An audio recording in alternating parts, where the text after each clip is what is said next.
Le rapport que qu'Oxfam a sorti pointe une injustice. Cette injustice, c'est le fait de travailler et d'être pauvre. C'est une réalité importante en France. Et ce que montre ce rapport, c'est que cette injustice, elle touche davantage les femmes. Aujourd'hui, en France, parmi les femmes qui travaillent, plus de 7% d'entre elles sont pauvres. Alors, pourquoi les femmes sont davantage touchées par la précarité au travail?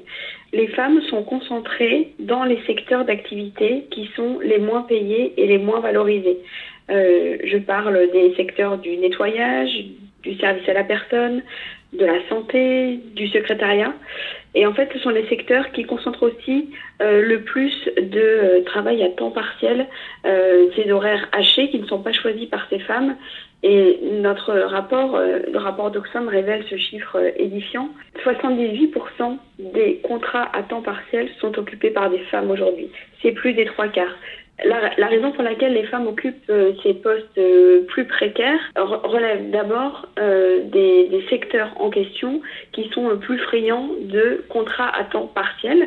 Et puis il y a une cause indirecte qui relève, je dirais, de préjugés, de normes sociales qui ont tendance à cantonner les femmes à un rôle de mère, qui a pour conséquence de les rendre moins disponibles pour leur travail. Il y a un partage des tâches au sein du foyer entre hommes et femmes qui fait que quand un enfant naît, par exemple, dans la majorité des cas, les femmes qui renoncent à aller travailler. Cette répartition des tâches inégales au sein du foyer se répercute aussi dans la sphère professionnelle et véhicule des préjugés où, d'un point de vue d'un employeur, une femme, on a tendance à la cantonner à des tâches de soins, et également à leur confier moins de responsabilités. Alors ce qui est étonnant, c'est que les femmes occupent moins de postes à responsabilité que les hommes, et pourtant elles ont un niveau d'éducation qui est un peu plus élevé que les hommes.